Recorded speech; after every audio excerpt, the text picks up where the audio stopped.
क्या आप लोग कोई ऐसा मूवी देखे हैं जो आप लोगों को 1 महीने तक डिप्रेशन में डाल दे और मूवी देखते समय रोना आया हो? शायद आप लोग नहीं देखे होंगे, पर मैं देखा हूँ, तो अपना एक्सपीरियंस आप लोगों के साथ शेयर करना चाहता हूँ। तो हम मूवी में चलते हैं। मूवी का नाम है I want to eat your pancreas. एक जापानीज एनिमे मूवी है। ये 2018 में रिलीज हुआ था। इसके डायरेक्टर है शिनिचिरो उशिजिमा। ये रोमांटिक और सैड टाइप मूवी है, इसलिए जरा ध्यान पूर्वक देखें, क्योंकि मैं इसे पहली बार देखा था तो मूवी के लास्ट तक यानी एंड में रो पड़ा था और 1 महीने तक डिप्रेशन में था। ये मूवी हमें सिखाती है कि हर वक्त को जीना चाहिए। किसी भी छोटी छोटी चीजों से किस तरह खुशियां ढूंढा जा सकता है और एक लड़की किस तरह लड़के का लाइफ पूरा बदल सकती है, यही जानना है। तो मूवी में आगे बढ़ते हैं। मूवी की स्टार्टिंग में हम कुछ लोगों को देखते हैं जो एक लड़की के अंतिम संस्कार में आए होते हैं। इधर हम मेन कैरेक्टर को देखते हैं जो नहीं गया होता है और वो उस लड़की के द्वारा भेजा गया लास्ट मैसेज देख रहा होता है, जिसमें लिखा होता है कि वो उसका पैनक्रियाज खाना चाहती थी। कुछ साल पीछे का सीन दिखाया जाता है जहाँ वो दोनों लाइब्रेरी में बुक आ रहे होते हैं। वो कहती है जिसका भी कोई बॉडी ऑर्गन अगर काम ना करे तो उसे वही ऑर्गन खाना चाहिए जानवरों का। जैसे अगर आँख खराब है तो आँख, लिवर खराब है तो लिवर चाहिए। इसलिए वो बताती है कि वो उसका पैनक्रियाज खाना चाहती है क्योंकि उसका पैनक्रियाज काम करना बंद कर दिए हैं। फिर हमें दिखाया जाता है कि वो दोनों पहली बार की तरह मिले। वो लड़का का नाम हारुकी है और वो किसी कारण के लिए हॉस्पिटल आया होता है। तभी उसे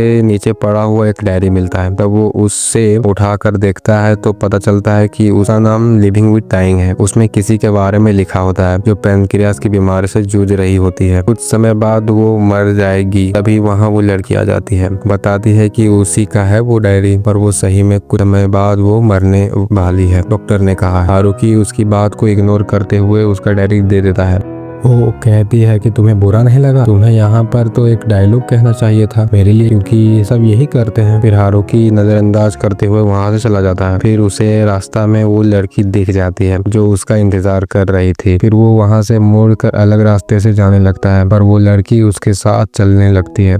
वो बताती है कि उसका नाम सकुरा है और वो उसके ही क्लास में पढ़ती है, जिसे सुनकर वो सोचता है कि उसका टाइम वेस्ट करने आई है और वो ये कहकर चली जाती है कि कल फिर मिलेंगे। हारुकी सोच रहा होता है कि वो फिर थोड़ी ना मिलेगी, पर किस्मत को कुछ और ही मंजूर था। इधर हारुकी लाइब्रेरी में पार्ट टाइम जॉब कर रहा होता है, पर उससे मिलने के लिए साकुरा भी लाइब्रेरी ज्वाइन कर लेती है। वो कहती है कि मेरा डायरी और बीमारी के बारे में किसी को नहीं बताना। हारुकी कहता है मैं किसी को नहीं बताऊंगा, पर बताने लायक कोई होना भी तो चाहिए। साकुरा कहती है ओह तो तुम्हारा कोई दोस्त नहीं है? तो मेरा से दोस्ती कर सकते हो जब तक मैं मर नहीं जाती। हारुकी मान जाता है। फिर वो दोनों खाने के लिए एक रेस्टोरेंट जाते हैं जहाँ वो नॉनवेज खा रहे होते हैं और इंटेस्टाइन ऑर्डर देते हैं। वो दोनों यही बात कर रहे होते हैं कि हारुकी इतना चुपचाप क्यों रहता है और दोस्त क्यों नहीं बनाता। तो वो बताता है कि उसे सभी लोग बोरिंग समझते हैं और उसे वास्तविक दुनिया से अच्छा काल्पनिक दुनिया लगता है क्योंकि वो वहाँ कुछ भी कर सकता है। वो कहता है कि शायद तुम भी मुझे बोरिंग समझती हो। साकुरा गुस्सा होकर उसे और खिलाने लगती है जबरदस्ती। फिर वो लोग घूमने चले जाते हैं, पर वो रास्ते में देखते हैं कि एक बंदा बूढ़ी औरत को परेशान कर रहा होता है। उससे बचाने के लिए साकुरा जाती है और उसके मेन पार्ट पर मार देती है और हारुकी को लेकर चली जाती है। फिर वहाँ से वो लोग कैफे स्प्रिंग में कॉफी पीने जाते हैं। साकुरा उससे फोन नंबर मांगती है ताकि मैसेज कर सके, पर हारुकी मना कर देता है। साकुरा कहती है उसके मरने भर दोस्त रहने के लिए और बात करने के लिए, क्योंकि उसे हारुकी पसंद था। तो हारुकी मान जाता है। फिर वो दोनों अपने घर चले जाते हैं। दूसरा दिन चालू होता है और हारुकी स्कूल पहुंचता है तो सभी लड़कियां उसे ही घूर रही होती है। इधर साकुरा भी आती है, पर किसी तरह पूरा क्लास को पता चल जाता है कि कल साकुरा और हारुकी एक साथ थे। तभी क्लासमेट हारुकी से नफरत करते थे क्योंकि वो इंट्रोवर्ट लड़का था, इसलिए साकुरा के फ्रेंड्स उसे हारुकी से दोस्ती करने से मना कर रहे होते हैं। इधर हारुकी सबसे कह रहा था कि वो साकुरा को नहीं जानता। फिर दोपहर हो जाता है और दोनों लाइब्रेरी में मिलते हैं। साकुरा कहती है वो क्यों सबको कह रहा है कि वो एक दूसरे को नहीं जानते। हारुकी कहता है मैं नहीं चाहता कि तुम जैसी लड़की को मेरे साथ होना चाहिए, मैं अपना मजाक नहीं बनवाना चाहता। वो कहती है ये मेरा मर्जी है किसके साथ रहूं या ना रहूं, तो हम चल रहे हैं ना स्वीट पैराडाइज कुछ मीठा खाने। फिर वो दोनों पैराडाइज में पेस्ट्रीज खाते खाते बात कर रहे होते हैं कि हारुकी को एक गर्लफ्रेंड बनाने चाहिए, पर वहाँ साकुरा की फ्रेंड जो को आ जाती है। वो सोच रही थी कि दोनों डेटिंग कर रहे हैं, पर साकुरा कहती है कि नहीं वो सिर्फ मेरा दोस्त है। ये सुनकर वो चली जाती है। फिर साकुरा हारुकी को बताती है कि वो दोनों बचपन से ही दोस्त हैं और वो उसकी बेस्ट फ्रेंड है। फिर वहाँ से वो दोनों निकल कर बीच पे जाते हैं। हारुकी सीरियसली पूछता है कि क्या तुम सही में मरने वाली हो? साकुरा हाँ कहती है। वो कहती है क्या अगर मुझे एक बॉयफ्रेंड चाहिए होता तो तुम कुछ मदद करते। हारुकी समझ जाता है कि उसके बारे में ही वो बात कर रही है, पर हारुकी मना कर देता है। साकुरा उसे कहती है किताबें पढ़ना बंद करो और लोगों से बातें करना शुरू करो, बातें करना सीखो। दिन शिफ्ट होता है और स्कूल दिखाया जाता है। इधर हारुकी साफ सफाई कर रहा होता है, तभी उसका फ्रेंड आकर उसे गम ऑफर करते हुए कहता है कि उसका कोई चक्कर चल रहा है क्या साकुरा के साथ, पर वो मना कर देता है। क्योको आकर उससे भगाती है और अच्छे से काम करने को कहती है। उस दिन साकुरा और हारुकी अपना नंबर एक दूसरे को इसलिए दिए थे ताकि अगले दिन ट्रिप पर जा सके। फिर वो दोनों अगले दिन निकल जाते हैं ट्रिप पर एक दिन के लिए। साकुरा ये झूठ बोलकर आई होती है घर से कि वो क्योको के साथ ट्रिप पर है, और हारुकी ये झूठ बोलकर आता है वो एक फ्रेंड के यहाँ रुकेगा घर पर। फिर दिन में साकुरा अपने डायरी में कुछ लिखने के लिए हारुकी से उसका नाम पूछती है, तो वो कहता है कि उसमें मेरा नाम नहीं लिखो क्योंकि शायद तुम ना रहो तो तुम्हारे पेरेंट्स मुझे ढूंढे और मैं मिलना नहीं चाहूँ। साकुरा कहती है नाम लिखने से मर नहीं जाओगे, तो फिर वो अपना नाम बता देता है। फिर वो दोनों बहुत मस्ती करते हैं, रोमेन खाते हैं। हारुकी अपने कपड़े नहीं लाया होता है इसलिए वो कपड़े खरीदते हैं। फिर रात को रहने के लिए एक होटल बुक करते हैं, पर वहाँ सिर्फ एक ही रूम मिलता है,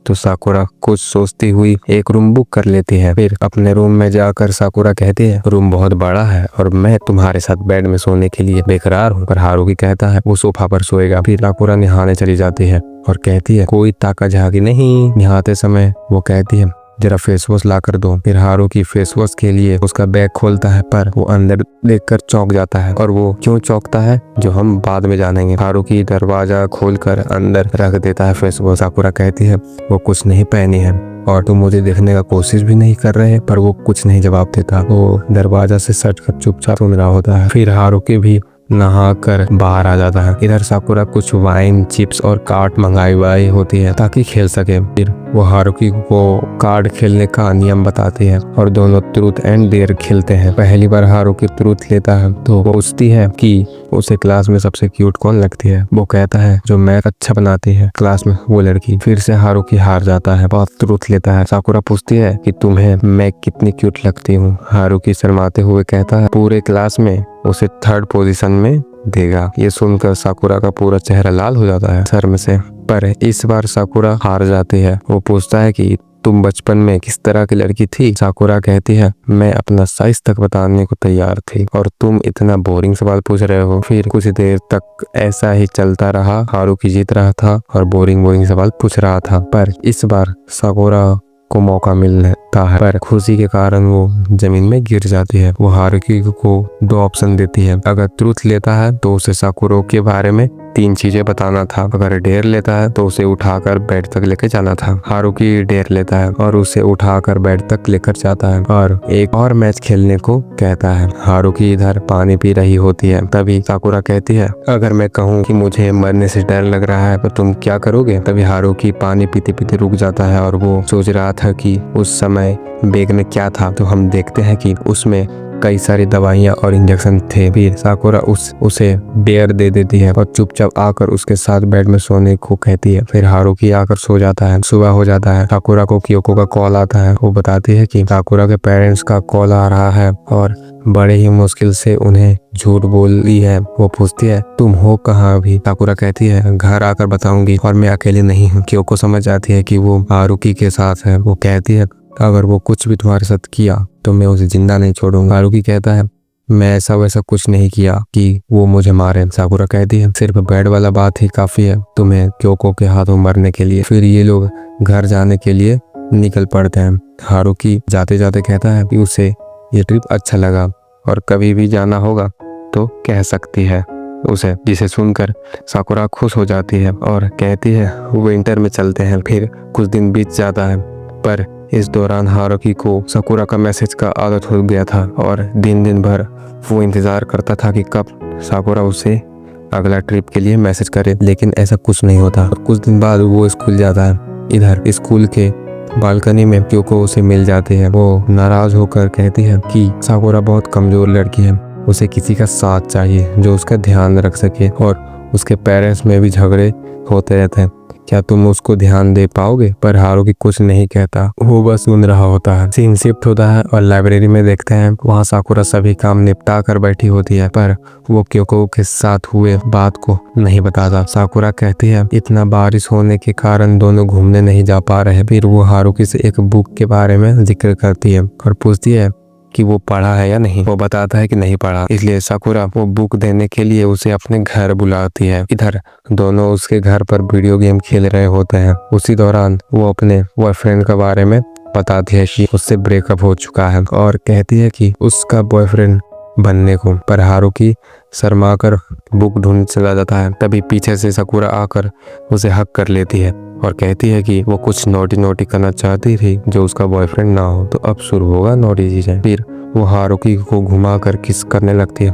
तभी हारुकी को क्योको की बात याद आती है कि साकुरा को ख्याल रखने के लिए किसी का साथ चाहिए, तो वो भी उसे किस करने ही वाला होता है। तभी साकुरा कहती है कि वो मजाक कर रही थी। तो फिर वो गुस्सा होकर साकुरा को बेड में ढकेल देता है और उसके हाथों को जोरों से दबाने लगता है। साकुरा कहती है मजाक मत करो, ये सब गलत है, पर हारुकी और जोरों से दबाने लगता है। फिर वो रोने लगती है, जिसे देखकर हारुकी वहां से चला जाता है। तभी उसे रास्ते में साकुरा का बॉयफ्रेंड मिलता है। वो कहता है तुम यहाँ क्या कर रहे हो, क्यों आए हो? और मैं तुम दोनों का बहुत चर्चा सुन रहा हूँ स्कूल में। पर हारुकी बिना जवाब देते हुए जाने लगता है, पर वो जाने नहीं देता। हारुकी कहता है कि साकुरा को उस तरह के लड़के नहीं पसंद जो उसका फीलिंग्स नहीं समझते। ये सुनकर वो हारुकी को एक पंच मारता है। तभी वहाँ साकुरा आ जाती है और वो कहती है कि हारुकी उससे लाख गुना अच्छा है और उसकी नजरों में कभी नहीं आने के लिए कहती है। फिर वो लड़का चला जाता है। इधर हारुकी खुद से नफरत कर रहा होता है क्योंकि वो साकुरा से दोस्ती क्यों किया, उसे मिलना ही नहीं चाहिए था। साकुरा समझाती है कि हम जो भी फैसले लेते हैं वो किसी कारणवश लेते हैं, जैसे तुम्हें बुक पढ़ना पसंद है इसलिए वो उस दिन डायरी उठाए थे, ये सभी नियति में पहले से ही निर्धारित है। और कुछ कहकर फिर से हारुकी को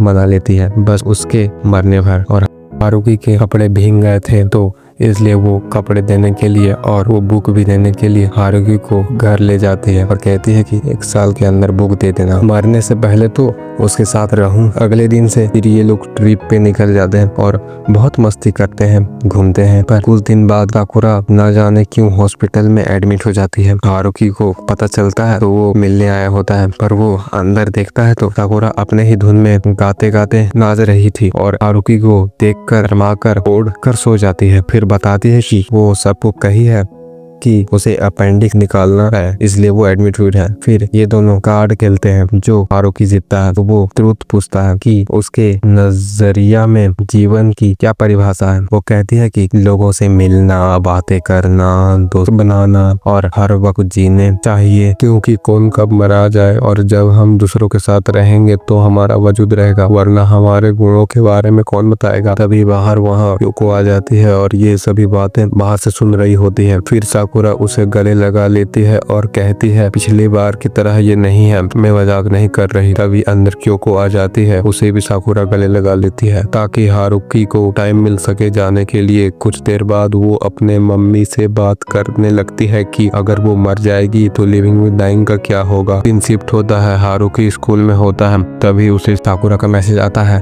तो वो भागकर हॉस्पिटल जाता है कि कुछ हुआ है क्या, पर साकुरा ठीक थी और वो उससे एक जंगल जैसी जगह पर ले जाती थी। हारुकी कहता है सुसाइड करने जा रही हो क्या या मर्डर, पर वो जापान का फायरवर्क्स देखने गई होती है। वहाँ हारुकी कहता है कि वो नहीं चाहता कि साकुरा मरे और वो सिर्फ दिखाता है कि उसका ख्याल नहीं रखता, सिग्मा बनता है, पर ऐसा नहीं था, वो बहुत चिंता करता है उसके लिए। फिर साकुरा शर्माने लगती है और उसका शुक्रिया अदा करती है, कहती है कि वो नहीं मरने वाली। तभी फायरवर्क शुरू हो जाते हैं और एक दूसरे को गले लगाते हैं। साकुरा बहुत खुश थी पर अचानक एक सोच में डूब जाती है। और यहाँ बैकग्राउंड म्यूजिक और ये फायरवर्क और रोमांटिक सीन बहुत मस्त लग रहा था देखने में। दिन शिफ्ट होता है पर हम हारुकी को देखते हैं जो खाना खा रहा होता है। तभी उसकी मॉम बताती है कि उसे पता चल गया है उसकी एक फ्रेंड बन चुकी है और कोई तो है जो उसे समझ सकती है, पर जो भी है अच्छा है। यहाँ पर वो दोनों प्लान बनाए थे कि पिछले वाली स्प्रिंग कैफे में मिलने के लिए, और साकुरा हॉस्पिटल से डिस्चार्ज भी हो चुकी थी। रास्ते में हारुकी को उसका फ्रेंड मिलता है जो गम ऑफर करता है, पर इस बार वो ले लेता है क्योंकि वो खुद को बदलना चाहता था। साकुरा का मैसेज आता है कि वो हॉस्पिटल से निकल चुकी है और वो कहती है कि तुम्हें वो कैफे याद है। फिर वो मैसेज में लिखता है कि हमेशा से वो साकुरा की तरह बनना चाहता था, लोगों को स्वीकार करना और दोस्त बनाना, पर वो मैसेज को हटाकर कुछ और ही भेजता है। इधर शाम हो चुकी थी पर अभी तक साकुरा नहीं आई थी। कैफे क्लोज होने का टाइम हो गया था तो वो निकल जाता है घर के लिए।